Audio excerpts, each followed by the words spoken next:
모든 사람은 평안하게 살기를 원합니다. 여러분도 그러시죠? 네. 매일마다 싸움하면서 얼굴 붉히면서 그렇게 살고 싶은 사람은 단 한 사람도 없을 거라고 생각합니다. 그런데 평안하지 못함을 고백합니다. 너무도 자주, 하루에도 몇 번씩 평안이 깨어지는 것을 고백합니다. 세상이 그냥 우리를 내버려 두지 않기 때문입니다. 세상은 우는 사자와 같아서 언제나 성도를 위협하고 불안하게 하고 공포에 떨게 합니다. 평안을 깨트리는 거죠. 그렇게 세상에서 평안을 빼앗긴 성도는 교회에 돌아와서 다시금 평안을 되찾곤 합니다. 교회에 왔는데 기분 나빴던 적 있으세요? 아니, 교회에 왔다가 한참 있어서 이제 이런저런 이야기를 하고 그러다가 기분 나쁠 수는 있는데 교회에 딱 들어와서 교회에 딱 들어왔는데 나 기분 나빠. 이런 분은 아마 없으실 거라고 생각합니다. 교회에 돌아오면 우리는 평안을 쉽게 찾습니다. 하나님의 말씀과 예수님의 은혜는 성도를 평안으로 인도하는 그런 어떤 특별한 능력이 있기 때문이죠. 지난 6월 13일 월요일이죠. 새벽에 이스라엘이 이란에 약 200여 대의 전투기를 투입해서 공습했습니다. 그래서 군사시설 또 주요 지휘관 거점 이런 것들을 타격해서 많은 사람이 죽었고 많은 사람이 피해를 입었습니다. 특히 이란 국영방송국이 미사일에 이렇게 피해를 당하는, 폭격을 당하는 모습을 우리가 뉴스로 직접 보게 되었고 그런 사건 등으로 인해서 수많은 민간인들도 역시 죽거나 다치곤 했습니다. 제가 설교 준비를 시작하던 그날에 인터넷 검색했을 때 사망자가 224명, 부상자가 1277명이라고 이란 정부가 발표했더라고요. 아마 지금은 훨씬 더 많은 사상자가 생겼을 거라고 생각합니다.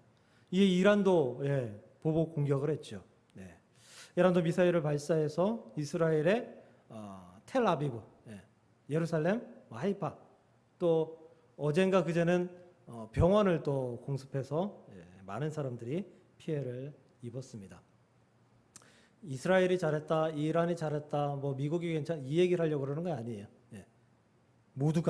모두가 민간인들은 모두가 피해자입니다. 피해자. 미국이 참전할 거라고 해서 걱정을 했는데 오늘 속보로 미국이 이미 전투기를 띄워서 이란의 3곳의 핵시설을 요격했다라는 그런 속보를 들었습니다.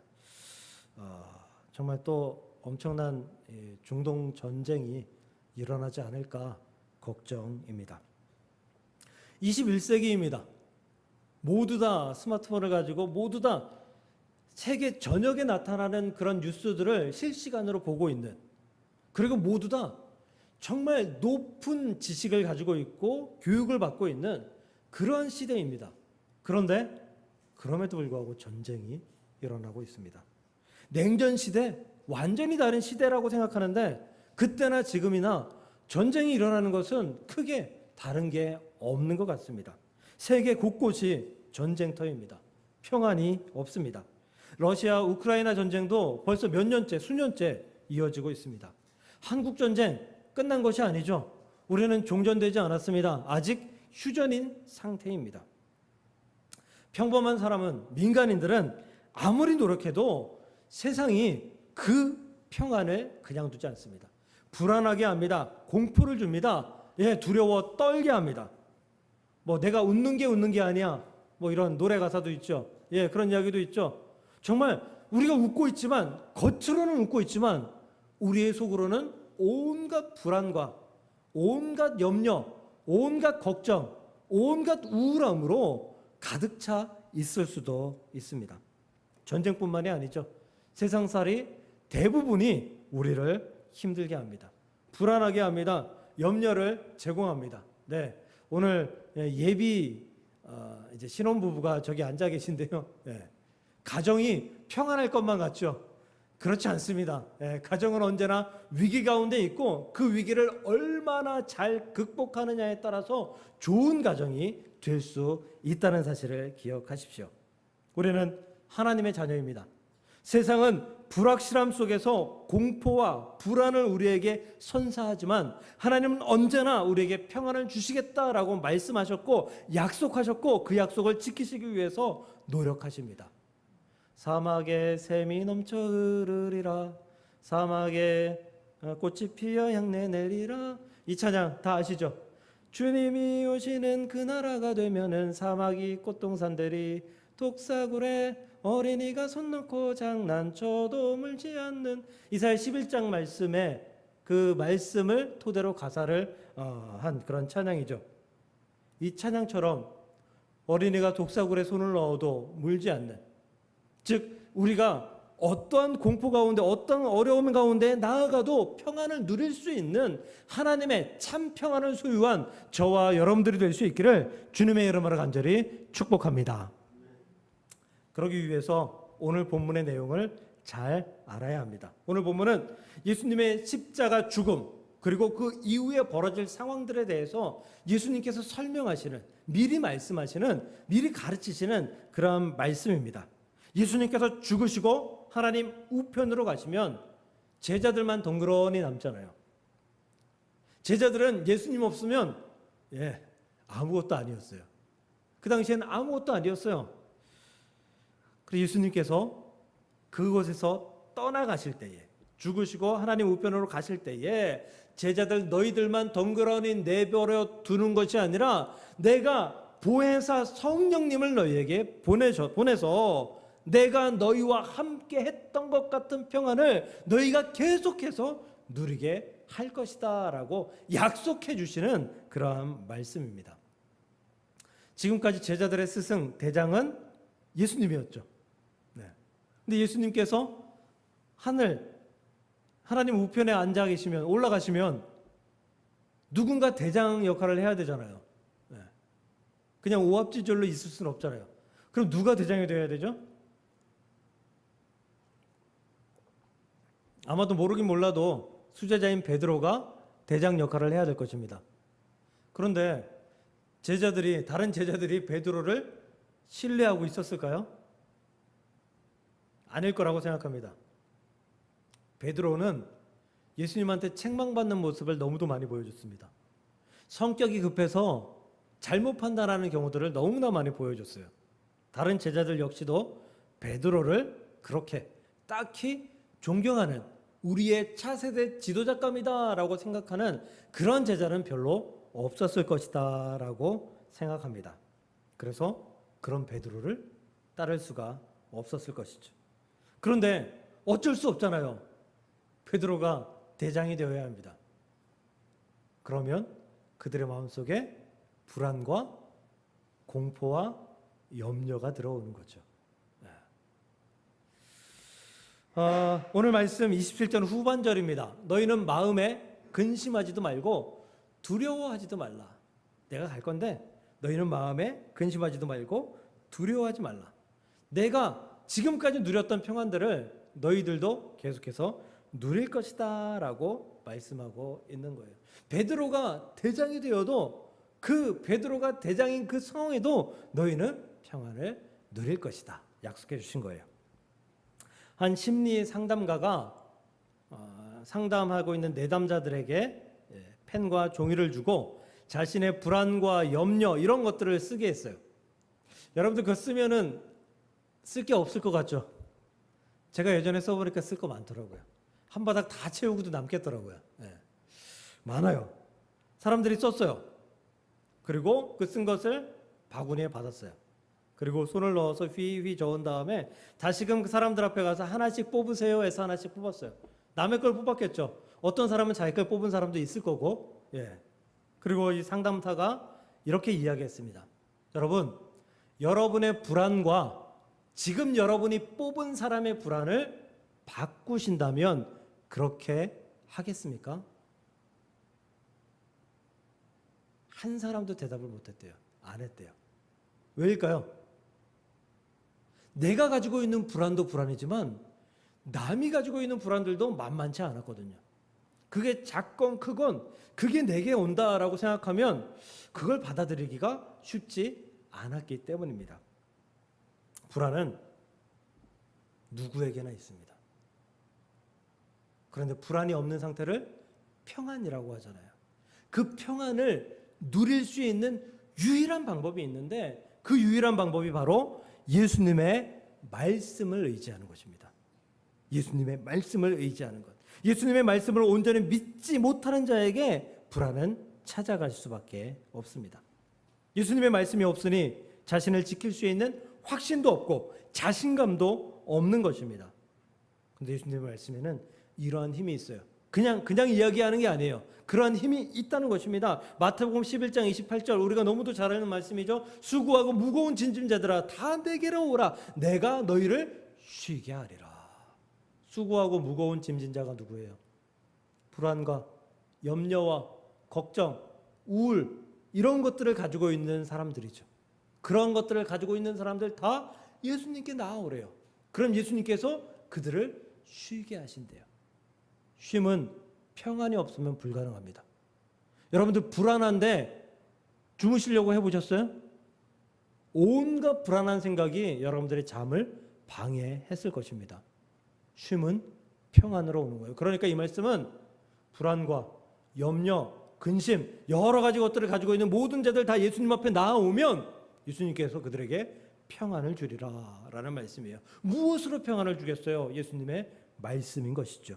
빌립보서 4장 6절 7절 아무것도 염려하지 말고 오직 모든 일에 기도와 간구로 하나님께 아뢰라. 그리하면 하나님의 평강이 그리스도 예수 안에서 너희 마음과 생각을 지키시리라. 불안과 염려는 왜 와요? 우리의 마음과 생각을 지킬 수 없기 때문입니다. 하나님의 평강이 그리스도 예수 안에서 예수의 말씀 안에서 우리에게 평안을 허락하실 것이다 라는 것입니다. 요한복음 16장 33절도 보면요. 이것을 너희에게 이르는 것은 너희로 내 안에서 평안을 누리게 함이라. 세상에서는 너희가 환난을 당하나 담대하라. 내가 세상을 이기었노라. 예수님께서 일러주신 말씀대로 나아가는 자는 세상의 모든 불안과 위협에 싸워서 승리할 것이라는 선포인 것입니다.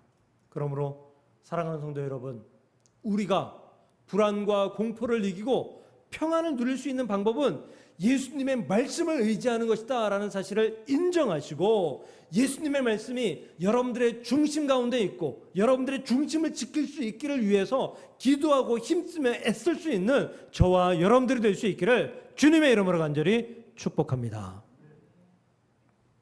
그런데요, 우리가 신앙생활 해보면 알잖아요. 그 말씀을 지키지 못할 때가 많아요. 예수님도 아셨던 거예요. 예수님도 내가 너희에게 이 평안을 내가 줬고 그리고 내가 떠나가면 그 평안을 내가 유지할 수 있도록 내가 도울 거야. 그리고 성령님도 보낼 거야. 말씀하셨는데 그것을 지키지 못할 것을 이미 예견하셨어요.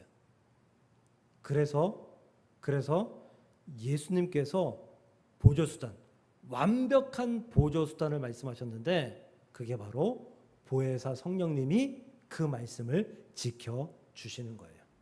성령님은 편재하신 분이죠. 언제나 어느 때나 함께 하시는 분이죠. 여기도 계시고 저기도 계시고 지구 반대편에도 계시고 누구나에게 예수님을 믿는 자 누구나에게 있는 분이 성령님입니다. 그 성령 하나님께서 우리 마음속에서 우리에게 말씀하시는 거예요. 예수님의 말씀을 지킬 수 있도록 도우시도록 말씀하시는 거예요. 이 보혜사는 헬라어로 파라클레토스라고 합니다. 파라클레토스 많이 들어보셨죠? 이 파라클레토스는 돕는 자, 변호자, 상담자, 이런 뜻을 가지고 있어요. 그러니까 예수님께서 보내시는 성령님은 우리를 변호하시고, 우리를 위로하시고, 우리를 도우시고, 우리의 어떤 신앙의 모든 일들을 상담해 주시는 그런 분으로 우리 옆에 계실 것이다라는 거예요. 왜 그런 역할들을 해요? 우리에게 평안을 주시기 위해서. 위로와 상담과 변호는 우리에게 평안을 주시기 위해 필요한 일들이잖아요.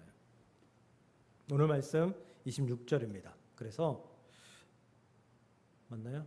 내가 아버지께로부터 너희에게 보낼 보혜사 곧 진리의 성령이 오실 때에 그가 나를 증언하실 것이다. 그러니까 보혜사 성령님께서 이 돕는 분께서 이 변호하시는 분께 상담하시는 분께서 무슨 일을 하시냐? 증언하는 일을 해요. 무엇을 증인해요? 증언해요?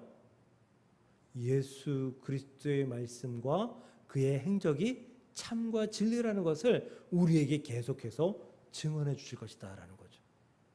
우리가 그 말씀에서 벗어날 때에 성령 하나님께서 우리에게 그것이 진리야, 그 말씀을 따라야 돼 라고 우리를 도우시면서 증언하시는 분이시다라는 거예요. 또 그러나 진리의 성령이 오시면 그가 스스로 말하지 않고 오직 들은 것을 말하며, 스스로 말하지 않고 오직 들은 것을 말한다는 것은 뭐예요? 예수님의 말씀, 성령님의 그 말씀이 아니라 예수님께서 우리에게 주셨던 그 모든 말씀들을 말하며 장래 일을 너희에게 알리시리라.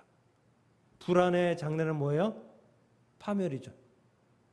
평안의 장래는 뭐예요? 행복입니다. 구원입니다. 장래에 무슨 일이 일어나요? 우리에게 행복과 구원의 일들이 일어날 것에 대해서 계속해서 우리에게 알려주시는 분이 성령 하나님이시다라는 거예요. 이런 보혜사 성령께서 세상에서 지쳐서 예수님의 말씀을 잃어버리고 살아가는 제자들 그리고 우리들 성도들에게 함께 하셔서 예수님의 말씀이 기억나게 하시고 예수님을 증언하시고 장래일을 깨닫게 하시는 역할을 우리 곁에서 하신다라는 거예요.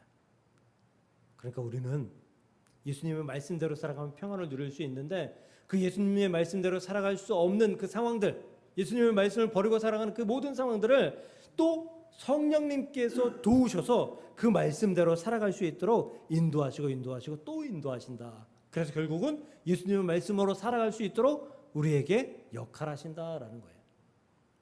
인류 역사상 가장 위대한 발명이 무엇일까요?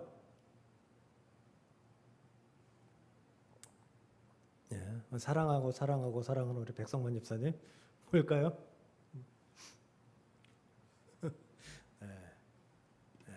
문자입니다. 문자. 글. 또 두 번째는 활자, 인쇄술이죠. 뭐 그런 것들이에요. 뭐 전기 뭐 이런 것들이 이제 그 뒤로 나오고요. 근데 저는 그 뭐 순위권에는 들어가지 않지만 그 중에 우리에게 정말 유용한 발명품이 하나 있다고 생각해요. 뭐냐면 내비게이션이에요. 내비게이션. 길치들도 어디든 찾아갈 수 있습니다.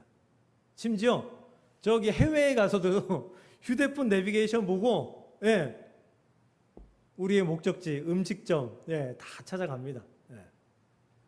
근데 내비게이션이 어떤 역할을 하냐면 우리가 길을 가다가 내비게이션을 잘 보고 잘 따르면 되는데 간혹 그 말을 잘 이해하지 못해서 아니면 듣지 못해서 우회전해야 되는데 직진하는 경우가 있어요.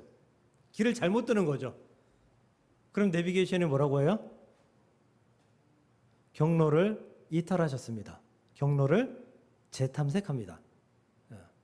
꼭 이렇게 이야기하죠. 그러면 경로를 재탐색해서 우리에게 알려주면 유턴해서 갈 수 있게도 알려주지만 때로는 이렇게 돌아서 뭐 디귿자로 돌기도 하고 P자로 돌기도 하고 아니면 아예 다른 길을 찾아서 우리에게 새로운 길을 안내해 줍니다. 안내해 줘요. 보혜사 성령님의 역할이 내비게이션입니다. 우리가 말씀의 길을 놓치고 살아가면 그 길을 성령님께서 재탐색하셔서 우리가 다시금 그 길로 접어들 수 있도록 도우신다라는 거예요. 또 잃어버려요? 또 재탐색해 주시는 거예요. 또 잃어버려요? 또. 그러면은 우리가 첫 번째는 그냥 돌아오면 됐을지 몰라도 여러 번 잃어버렸을 때는 완전히 다른 길로 돌아서 다시금 그 길을 찾아갈 수 있게끔 돕기도 하신다라는 거예요. 불안하십니까? 염려 때문에 힘드십니까? 세상이 주는 불안과 염려 때문에 불확실성 때문에 정말 걱정이십니까? 어떤 분은 혹시 우울하십니까? 그 우울감 때문에 세상이 힘드십니까? 그 모든 것이 예수님의 말씀의 길을 잃어서 그렇습니다. 그러므로 우리가 그 모든 것을 해결하고 평안하게 살 수 있기를 위해서 예수님의 말씀의 길을 찾아야 하는 줄 믿으시기를 바랍니다. 그 말씀의 길을 찾도록 성령께서 도와주신다라는 확신을 가지시고 성령님을 의지하며 살아갈 수 있는 우리 모두가 될 수 있기를 주님의 이름으로 간절히 축복합니다.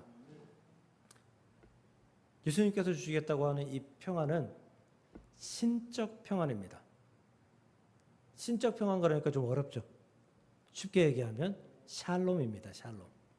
샬롬, 안녕이죠. 인사입니다. 인사.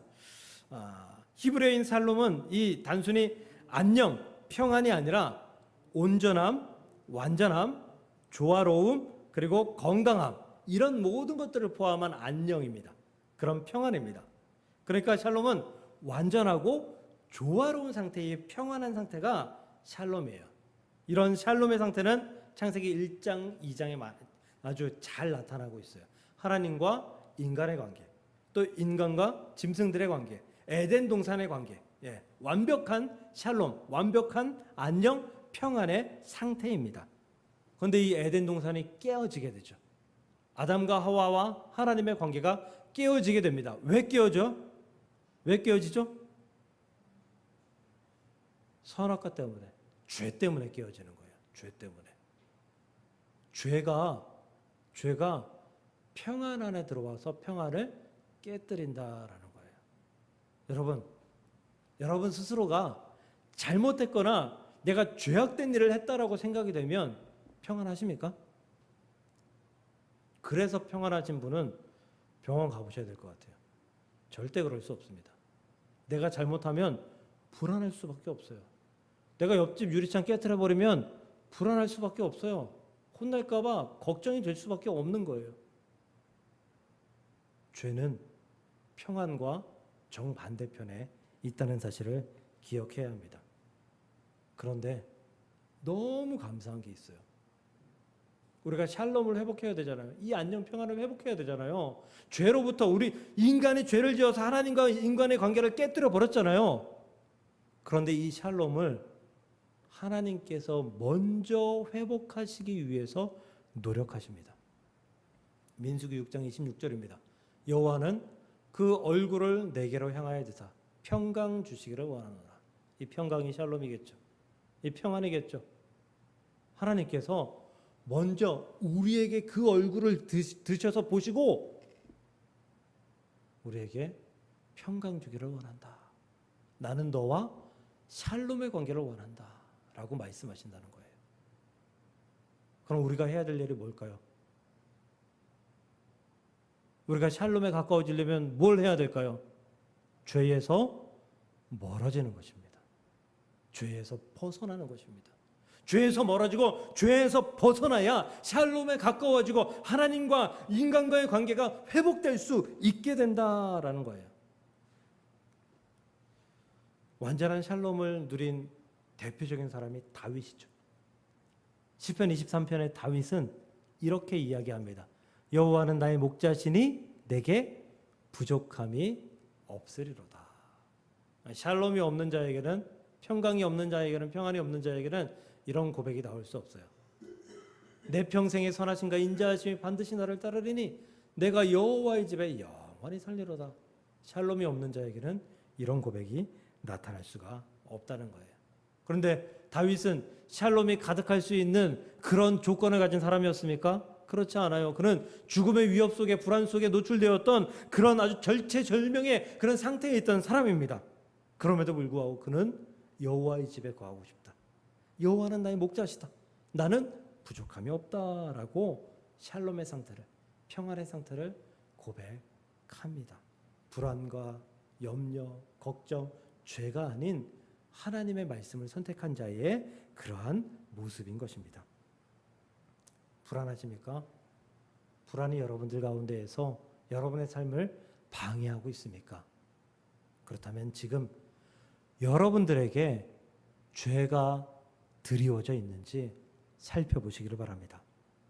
죄가 드리워져서 하나님의 말씀에 가깝지 못하도록 방해하고 있지는 않는지 살펴보시기를 바랍니다. 그리하면 죄를 버리면 여러분에게 완벽하고 완전한 샬롬이, 평안이, 평강이 여러분에게 다가올 줄 믿습니다. 평안을, 마지막입니다. 평안을 주제로 그림 경연대회가 열렸어요. 이제 그림을 다 제출을 하고 이제 심사관들이 그림을 보는데 모두가 다 쨍쨍 내리쬐는 어떤 그 햇볕, 편안한 구름의 모습, 또 어떤 이는 푸른 숲의 모습, 정적인 모습, 이런 모습들을 담아서 그림을 그렸습니다. 그런데 유일하게 한 사람이 폭풍우에 시달리는 한 절벽을 그렸어요. 번개가 내려치는 절벽을 그렸어요. 심사관이 조롱하며 물었습니다. 아니, 당신은 왜 편안함을, 평안을 주제로 그림을 그리라고 했는데 불안을 주제로 그림을 그렸습니까? 라고 묻자 이 사람은 이렇게 대답합니다. 진짜 평안은 고요함이 아니라 위협 속에서도 안전함을 깨달은 마음입니다. 그림을 자세히 보니 그림 한가운데에 새의 둥지가 있고 어미새와 아기새가 평안하게 조잘거리고 있는 그런 모습이 그려져 있었습니다. 세상에 아무리 폭풍우가 몰아치고 비바람이 불어도 세상의 주인이신 하나님께서 우리의 주인이시며 우리를 주관하신다라는 확신이 있으면, 안전함의 확신이 있으면 우리는 그 불안과 그 염려 속에 평안을 누릴 수 있다는 사실을 기억하시고 우리 하나님 앞에, 예수님의 말씀 앞에 우리의 평안을 누릴 수 있는 저와 여러분들 될 수 있기를 간절히 소망합니다. 각박하고 불안하고 염려가 팽배한 이 세상 속에서 이상하게도 놀라운, 이상하고도 아름다운 그 평안을 누리고 살아가는 저와 여러분들이 되시기를 주님의 이름으로 간절히 축복합니다.